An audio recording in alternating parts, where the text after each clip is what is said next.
guys, kembali lagi dengan gue Kuro guys. Di video kali ini Mimin akan lanjutin rangkuman novel Mougakui no Futegeousa yang udah sampai volume 9 atau lanjutan animenya part 18. Jadi buat kalian yang belum nonton part sebelumnya, gue saranin nonton dulu biar kalian enjoy dengan pembahasan ini. Dan mari kita masuk pembahasannya guys.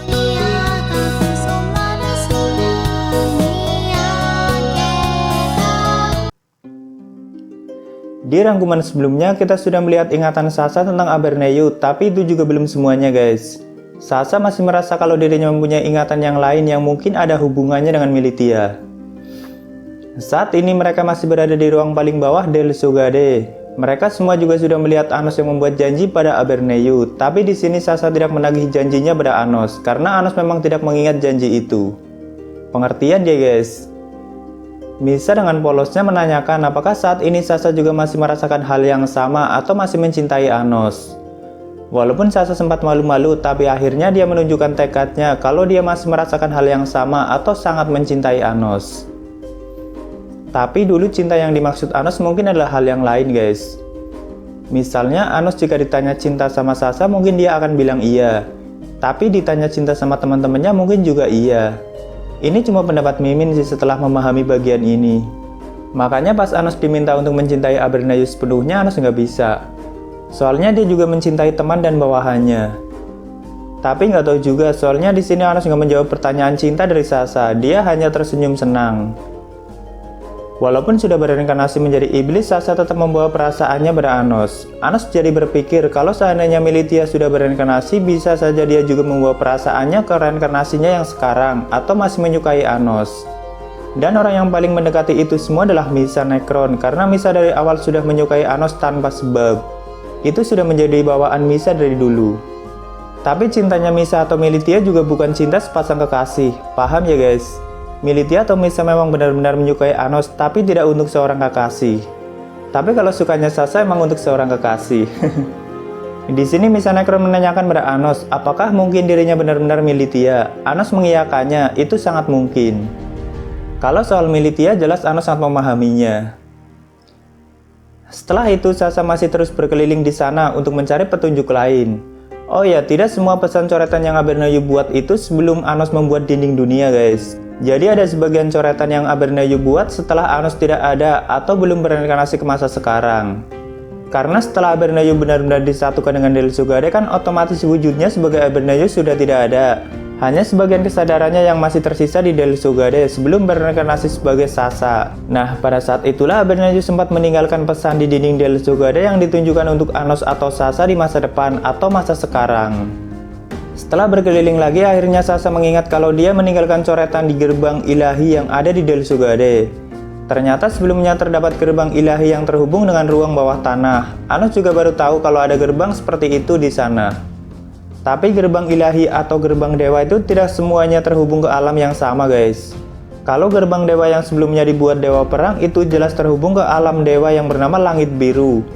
Tapi alam dewa itu sangat luas dan terdapat alam lainnya. Universe tempat Anos itu sangat luas guys, dan ada banyak universe lainnya yang jauh lebih luas. Tapi belum akan dijelaskan dengan detail di volume ini, hanya sedikit menyinggungnya saja. Saat itu Sasa juga bisa memunculkan gerbang ilahi yang ada di sana. Anos juga tidak tahu gerbang itu terhubung dengan alam yang mana, tapi mereka mencoba memasukinya. Lalu Anos menggunakan Morara Tenso Guenas untuk membuka gerbang besar itu. Tapi setelah mereka memasukinya, Anos menutup gerbang itu lagi karena Sasa bilang kalau dia meninggalkan coretannya di belakang gerbang. Walaupun coretan sihir itu sudah tidak ada, mungkin ada dewa lain yang sudah mengambil atau menghapusnya. Setelah mereka masuk, mereka melihat dunia yang mereka masuki cukup kecil, mungkin luasnya setara dengan kota Midhas, tapi banyak pulau-pulau kecil yang mengambang. Di sana juga terdapat bangunan-bangunan yang lumayan asing, tapi tidak terlihat penghuninya. Tentu saja karena itu adalah alam dewa, jadi semua isinya hanya berkaitan dengan dewa, atau tatanan dewa yang membuat ruang itu. Di atas bebatuan yang ada di sana, mereka melihat ada anak kecil seusia 6 tahun sedang duduk. Anak kecil itu memanggil Zeza, lalu berlari menjauh ke ruang yang lebih dalam lagi, tapi Zeza malah mengejarnya, sampai melewati dinding cahaya berwarna putih. Anos dan yang lainnya mengikuti mereka, tapi Eleanor sangat khawatir pada Zeza karena bisa tersesat. Tapi Sasa bilang jangan khawatir tentang itu. Bahkan jika mereka melampaui ratusan dimensi dan menjangkaunya lebih dalam, mereka tidak akan tersesat di alam dewa. Kata-kata Sasa ini nantinya akan menjadi plot twist ke depannya guys. Setelah mereka melewati dinding cahaya itu, mereka melihat ke atas, ada lautan yang membentang sangat luas. Dan anak kecil itu mengucapkan selamat datang pada mereka, lalu mengenalkan dirinya sebagai Enisuni. Tentu saja penampilannya seperti dewa guys. Zeza bilang sangat mengenal Enisuni di mimpinya. Jadi Zeza sering bermain dengan Enisuni di mimpinya guys. Bahkan Zeza sudah menganggapnya seperti adiknya sendiri. Enisuni juga menceritakan kalau sekarang mereka ada di kota suci yang bernama Ronal Rev, yang berada di celah dimensi antara gerbang dunia dewa dan langit biru para dewa. Enisuni dari dulu berniat memanggil mereka untuk datang ke kota suci itu, tapi suara Enisuni hanya dapat menjangkau Zeza dalam mimpinya. Zeza memberitahu Eleanor kalau Enisuni adalah adik Zeza. Eleanor langsung bingung guys, karena dia tidak ingat pernah melahirkan anak lain setelah ini 10.000 Zeza. Lalu siapa dong yang bikin Eleanor ngelahirin Enisuni? Saat Sasa menanyakan sesuatu, Enisuni malah ketakutan, tapi Zeza seolah melindunginya. Lalu Zeza menyuruh Enisuni untuk menceritakan yang dia tahu. Dia pun menurut. Saat ini Enisuni masih menjadi bayi primordial karena belum terlahir sebagai dewa. Tapi jika Enisuni sudah terlahir menjadi dewa, maka tatanan baru akan lahir di dunia Militia. Enisuni terlahir dari perintah Dewa Militia dengan tujuan untuk membawa dunia lebih baik lagi. Tapi Enisuni tidak tahu akan membawa tatanan apa jika sudah terlahir. Namun sampai saat ini Enisuni belum terlahir karena ada yang merampok sesuatu yang dia butuhkan untuk lahir. Misalnya kayak wadah dewa atau yang lainnya guys. Enisuni bilang kalau sesuatu yang dia butuhkan untuk lahir ada di tempat itu, namun dia tidak bisa mencarinya. Makanya Enisuni mencoba memanggil mereka. Lalu Sasa bertanya apa yang dibutuhkan Enisuni agar bisa terlahir. Enisuni hanya menjawab kalau Dewa Winsel mungkin tahu jawabannya, dan Enisuni membawa mereka untuk menemui Winsel. Winsel adalah dewa yang mengatur urutan kelahiran guys. Dia juga yang sudah mempertahankan Enisuni agar tidak menghilang. Dan Enisuni bilang kalau Winsel adalah teman Militia. Di kota suci ada 3 dewa, yaitu dewa kelahiran Winsel yang mempertahankan perintah Enisuni. Lalu dewa janin Andek yang membuat Enisuni tidak bisa lahir. Dan dewa Wisnera atau dewa perbudakan. Dan mereka bertiga ada di istana yang ada di kota suci. 2000 tahun lalu Anas tidak pernah mendengar pertengkaran antar dewa karena biasanya dewa tidak punya emosi semacam itu. Mereka pun memasuki istana itu guys. Di dalam istana mereka melihat Dewa Winsel yang sudah terikat rantai perbudakan, dan di sebelahnya ada Dewa Wisnera. Winsel menyuruh mereka untuk tidak masuk dulu karena Wisnera ada di sebelahnya. Tak lama kemudian Wisnera langsung menyerang mereka semua dengan rantainya. Dia bilang tidak akan memberikan ibunya pada siapapun, makanya Wisnera terus mengurung ibunya dengan rantai perbudakan. Yang dia maksud adalah Winsel guys, atau ibunya. Kelihatan jahat banget ya guys, tapi sebenarnya dewa tidak memiliki emosi semacam itu guys.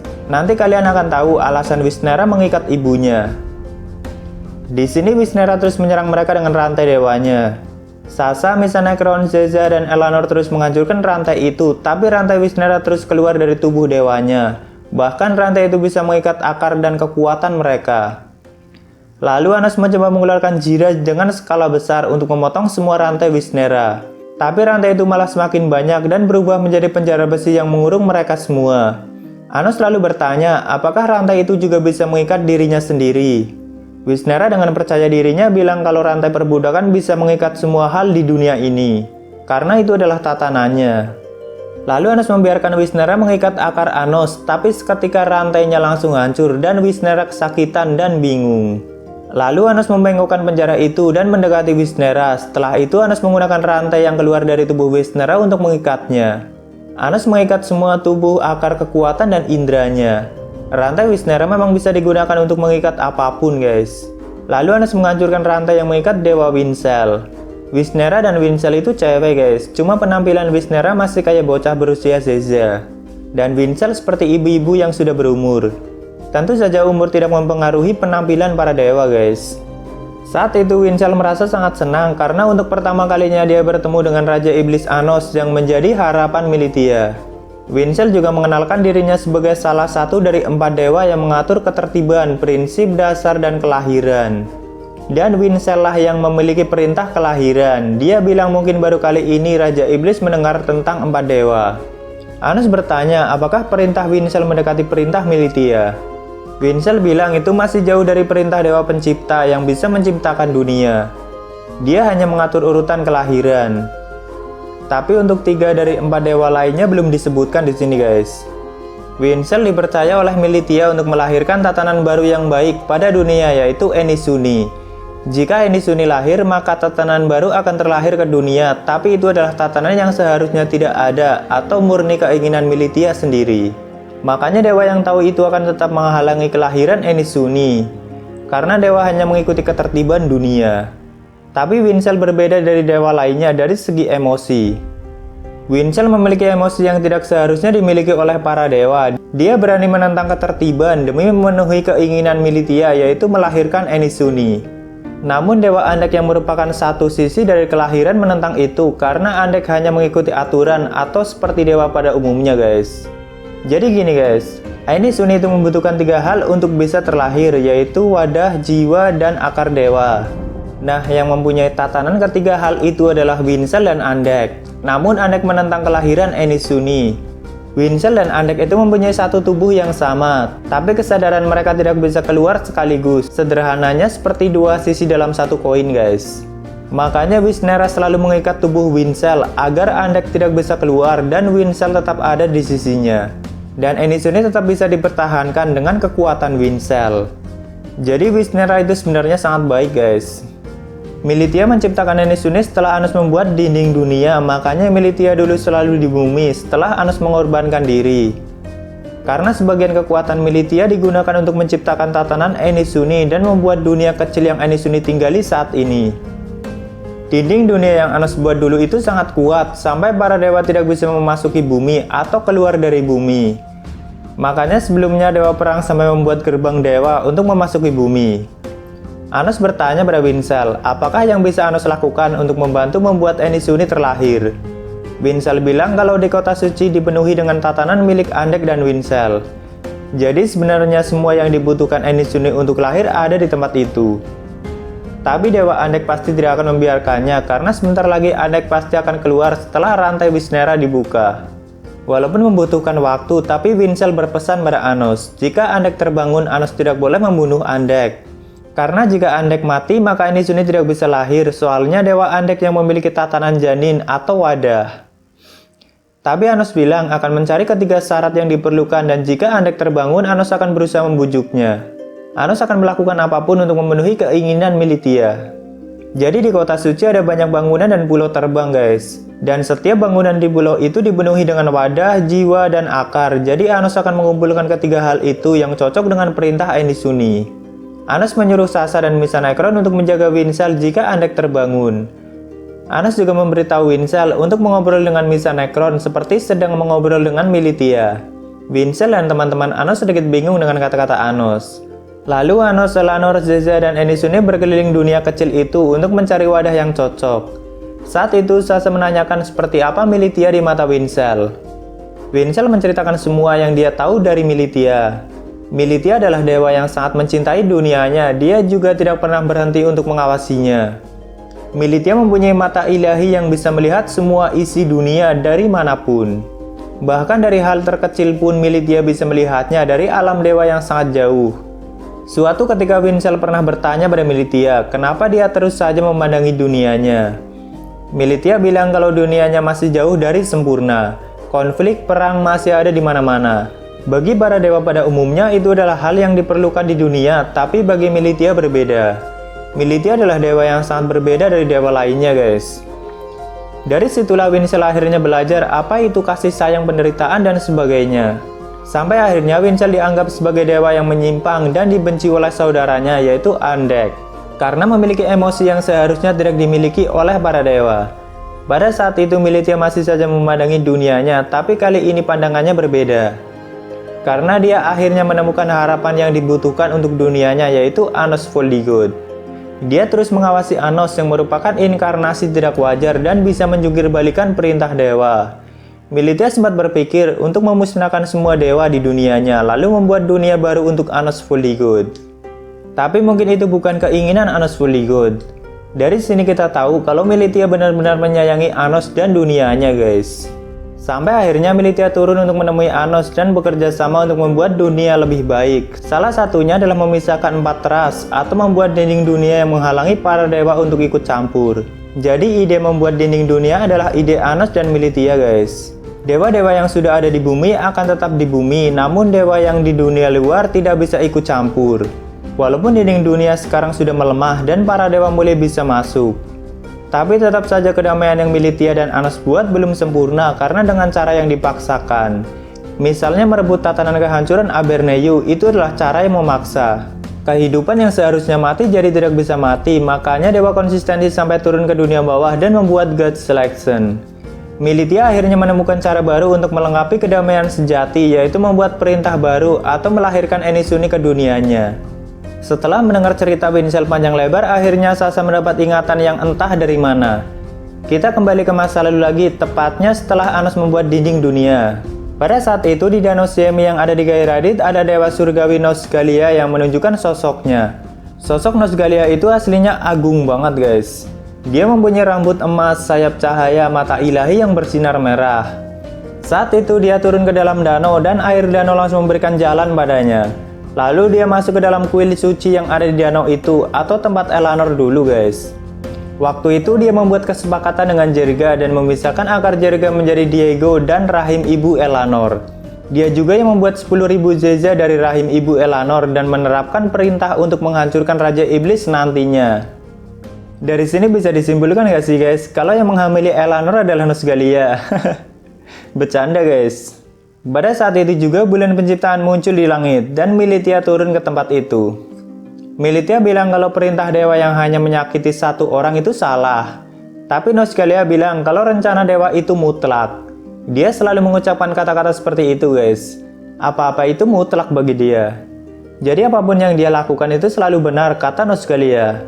Tapi Militia tetap menolak rencananya walaupun Nosgalia sudah memberikan perintahnya pada akar Jerga. Atau membuat gelembung air suci yang menampung Elanor dan Zeza. Saat itu Militia mengambil satu gelembung itu dan Nosgalia berusaha menghentikannya. Nosgalia langsung mengeluarkan Lord Yue dan menyerang Militia dengan api emasnya. Tapi Militia menciptakan dunia es kecil dan menyerap semua serangan Nosgalia sekaligus tubuh dewanya. Lalu Nosgalia akhirnya terhisap ke dalam dunia es kecil, tapi dia masih tertawa karena perintah yang dia turunkan tidak bisa diubah. Jadi Militia hanya bisa menghilangkan kebencian pada akar Elanor pada saat itu.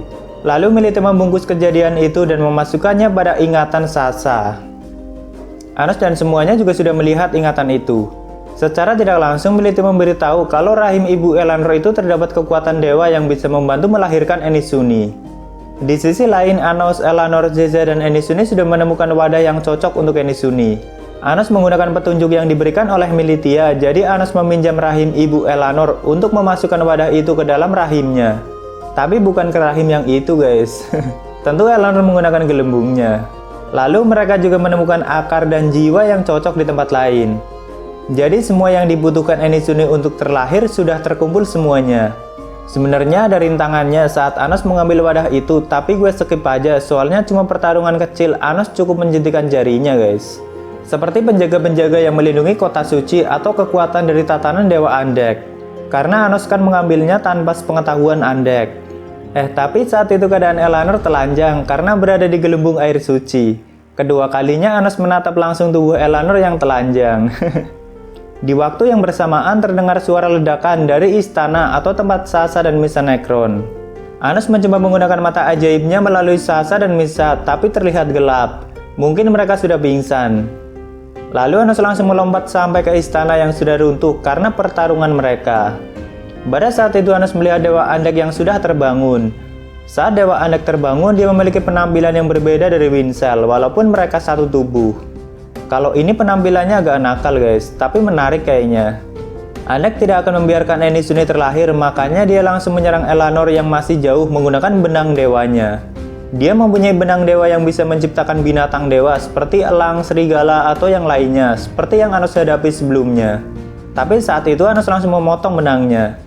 Namun Andek malah menciptakan binatang dewa dengan sangat banyak yang sebagian menyerang Elanor, Zeza, dan Enisunni. Zeza berusaha melindungi mereka dengan pedang suci Enhalnya. Tadinya Anos berniat membujuknya, tapi ternyata Andek jauh dari emosi seperti Winsel. Dia tetap dewa yang mengikuti aturan dan tidak mau melanggarnya. Lalu dia mengeluarkan banyak sekali benang merah dari tubuhnya dan berubah menjadi ular besar berkepala 2. Dan Anos menciptakan 50 gerbang Geograss sekaligus. Tapi Andek bisa mengatasinya walaupun kesusahan. Anos menyerangnya lagi dengan api Avians Giara. Andek tidak sempat mengeluarkan serangannya karena Anos terus menghujani dengan sihir Geograss dan Avians Giara. Anos juga menggunakan kematian akar Bedseb. Di sini Andek sampai memuntahkan darah karena memblokir serangan Anos yang bertubi-tubi. Anos juga terus meninjunya dan melemparkannya ke udara lalu menendangnya lagi. Dijadiin samsak dia guys, karena Andek sangat sombong. Andek sampai merangkak karena kesusahan untuk berjalan, tapi dia masih juga sombong karena dia tahu Anos tidak akan membunuhnya dan Andek bilang kalau pukulan Anos seperti bayi jadi lukanya akan segera sembuh. Lalu Anos menendangnya lagi ke atas dan meninjunya lagi dan lagi sampai Andek tidak menyentuh tanah sekalipun. Hingga akhirnya Andek berteleport dan menjauh dari Anos. Dengan tubuh yang compang-camping dia bilang kalau dirinya sudah menang karena benang merahnya sudah terhubung ke tali pusar Anos. Jadi Dewa Andek bisa memanipulasi wujud lawannya guys. Saat itu benang merah menyambung ke tali pusar Anos dan perlahan Anos mengecil sampai ke wujud bayinya.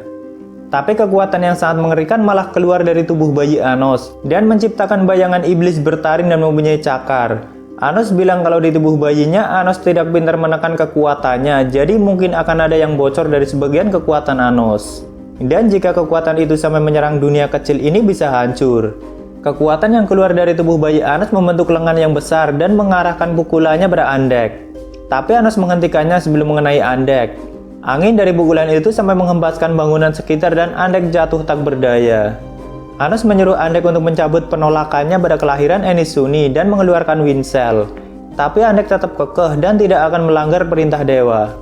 Lalu Anos menebas kepala Andek hingga putus dan wujud Anos kembali semula. Tapi Anos menggunakan Inggal untuk menghidupkannya. Kayaknya baru kali ini Anos menggunakan Inggal pada dewa guys. Saat itu Enisuni bilang kalau Militia berpesan untuk tidak membunuh dewa Andek. Lalu Anos melepaskan Wisnera dan menyuruhnya untuk mengikat akar Andek setelah Anos menarik kesadaran Wincel. Wisnera sempat ragu-ragu karena dia tahu kalau kekuatan Andek lebih besar darinya. Tapi Anos meyakinkannya demi menyelamatkan ibunya. Setelah itu Anos menusuk tubuh Andek dan mengganti paksa akarnya dengan Wincel. Dengan cepat Wisnera langsung mengikat akar Andek agar tidak keluar. Perlahan tubuh Andek berubah lagi ke wujud Wincel dan Wisnera langsung memeluk ibunya. Lalu Elanor menanyakan cara untuk melahirkan Enisuni dengan mengabaikan perintah Andek. Tapi Wincel bilang itu tidak mungkin karena tatanan Andek dan Wincel saling melengkapi satu sama lain. Wincel bilang dia akan membujuknya satu kali lagi dan dia yakin kalau kali ini Andek pasti mengerti. Setelah itu Anos membuat ruang penghalang di akar mereka agar Wincel bisa berkomunikasi dengan Andek. Sempat terjadi percakapan panjang antara Andek dan Wincel sampai akhirnya Andek bilang mau melakukannya dan tubuh mereka bergantian lagi guys. Tapi ternyata Andek hanya berbohong, dia tetap menganggap kalau pemikiran Wincel tidaklah tepat. Lalu dia menciptakan ular besar dengan benangnya dan ular itu memakan tubuh Andek. Itu adalah mode terkuatnya guys, tapi sama aja bunuh diri karena akarnya terus dilahap oleh ular besar agar kekuatannya meningkat. Saat itu Anos membiarkan Elanor dan Zeze untuk menghadapi ular Andek. Sesekali Anos menggunakan Siden untuk membantu mereka. Walaupun Elanor dan Zeze kesusahan menghadapinya, tapi mereka juga bertambah kuat. Apalagi Zeze bisa menggunakan serangan sampai ratusan kali dengan sihir cerminnya. Dan menggabungkannya dengan rantai Degrias. Pokoknya mereka cukup mati-matian menghadapi ular Andek, tapi mereka bisa membuat Andek tak berdaya. Lalu Anos memperingatkan Andek kalau dia masih keras kepala, Anos akan benar-benar menghancurkannya. Tapi Andek malah semakin melunjak, hingga akhirnya Anos menggunakan mata kehancurannya dan membuat akar Andek hancur lebur. Tapi Anos tidak menghancurkan tatanannya, melainkan membiarkan akar Wincel untuk menyerap tatanan Andek guys. Tubuh ular Andek pun hancur lebur menjadi benang merah yang berserakan dan tubuh Wincel kembali semula. Anos meminta maaf pada Wincel karena terpaksa melenyapkan Andek. Setelah itu Anos menggunakan benang merah Andek lalu menyambungkan tali pusar Elanor dengan Enisuni di dalam gelembung air suci. Dan memasukkan wadah akar dan jiwa untuk melahirkan Enisuni. Sisanya Elanor dan Wincel yang melakukannya. Hingga akhirnya Enisuni benar-benar terlahir menjadi dewa yang mempunyai tatanan baru. Tapi penampilannya tidak terlalu berbeda, hanya keluar sayap besar dari punggungnya guys. Walaupun saat ini kekuatannya yang meluap dari akarnya benar-benar besar. Dan Enies akhirnya mengingat kalau dia dilahirkan untuk membawa tatanan yang bisa melahirkan ras baru bagi dunia Militia. Jadi nantinya akan ada ras kelima guys, bukan iblis, manusia, roh, atau dewa. Dan para ras baru itu nantinya akan sangat bijak dalam menyikapi dunia. Belum diberitahu ras baru apa nantinya guys. Yang pasti itu akan membuat dunia lebih baik. Tapi rencana Militia akan benar-benar sempurna setelah kelahiran Enies. Pada saat itu mereka merasakan kekuatan yang sangat besar dari atas laut yang ada di atas mereka. Enies malah memandang Misa Necron dan memanggilnya dengan Militia. Laut yang ada di atas mereka tiba-tiba terbelah dan bangunan besar turun dari sana. Itu adalah kastil suci Evirus Azenta yang ada di dunia bawah guys. Tapi bukan berarti ibu kota Gjordal juga ikut dipindahkan, hanya mengambil bentuk dan kekuatannya saja guys. Konsepnya sama kayak Del Sugade. Tubuh Misa Necron juga bersinar dan perlahan mengambang mendekati kastil suci. Misa bilang pada Enies untuk merahasiakannya dulu, tapi Enies malah memanggilnya Militia. Jadi selama ini ingatan Misa Necron tentang Militia sudah kembali, tapi nggak dijelaskan tepatnya kapan. Mimin sih curiga udah dari volume 8 awal-awal guys. Anos juga mungkin udah tahu sebenarnya, tapi Militia seperti menyegel kekuatannya, jadi nggak ada yang bisa merasakannya. Anos langsung menyapanya dengan sangat senang, dan bilang mungkin udah 2000 tahun sejak terakhir mereka bertemu. Bagi Misa Necron atau Militia, itu adalah waktu yang singkat, dan dia sangat berterima kasih pada Anos karena sudah benar-benar membuat dunia lebih baik. Misa Necron juga bilang kalau dia sudah mengawasi dunianya selama 700 juta tahun, semenjak kelahiran dunianya. Dengan Abernayu juga tentunya di sisi lain. Tapi saat inilah momen yang dia tunggu sejak ratusan juta tahun. Menurut Misa, total dari keseluruhan sihir di dunianya terus menurun, tapi tidak tahu apa penyebabnya. Jadi Misa itu bisa mentotalkan semua kekuatan yang ada di dunianya guys. Dan jika itu dibiarkan maka dunia bisa hancur seperti dunia sebelumnya. Misa menceritakan kalau dia bukan dewa pencipta pertama, ada dewa pencipta sebelum Militia. Tapi dunia yang diciptakan dewa sebelumnya sudah hancur dan kasusnya seperti saat ini atau total keseluruhan sihir menurun. Secara tidak langsung Misa Necron berniat mengorbankan dirinya untuk memulihkan kekuatan dunia. Tapi dia akan melakukannya setelah Enies sudah terlahir agar dunianya benar-benar sempurna, yaitu saat ini. Makanya dia sudah mensummon Evirus Azenta ke tempat itu, karena selama ini kekuatan Misa tersegel ke dalam Evirus Azenta. Tentu Misa tahu kalau Anos tidak akan membiarkannya melakukan ini, tapi Misa meminta Anos untuk mengerti. Misa bilang jika dirinya tetap ada, maka Sasha tidak akan bisa bertahan lama di dunia. Soalnya sejak awal mereka berdua memang tercipta untuk tidak bertemu. Sama kayak Andek dan Winsel guys, atau dua sisi dalam satu koin. Saat mereka menjadi iblis, hal itu mungkin tidak berpengaruh, tapi saat ini mereka berdua sudah mendapat ingatan dewanya lagi dan itu mempengaruhi akar iblis mereka. Lama-kelamaan akar mereka akan menjadi akar dewa lagi. Tapi kalau Misa mungkin sudah sepenuhnya guys, karena dia bisa sepenuhnya mengendalikan kekuatan penciptaannya. Beda dengan Sasha yang masih setengah-setengah. Jadi simpelnya Misa Necron akan benar-benar menyatu dengan dunianya untuk memulihkan total sihir dunia sekaligus mempertahankan keberadaan Sasha di dunia itu. Dia bilang itu adalah kebahagiaan terbesarnya dan dirinya tidak akan benar-benar menghilang. Dia akan tetap bisa mengawasi mereka namun tidak bisa mewujudkan dirinya atau berkomunikasi, tapi dia tetap bisa mendengar. Sebenarnya harusnya Misa dan Sasha tetap dalam satu tubuh namun memiliki dua akar. Tapi karena Graha mengganggu reinkarnasinya, jadinya Misa keluar dari tubuh Sasha guys. Seperti yang terjadi di animenya guys. Tapi Misa sempat menyegel kekuatannya di dalam Evirus Azenta dan menyerahkan sisanya untuk Arcana dengan tujuan agar Arcana bisa menghentikan God Selection. Saat itu Sasha langsung terbang mendekatinya dan meraih tangannya.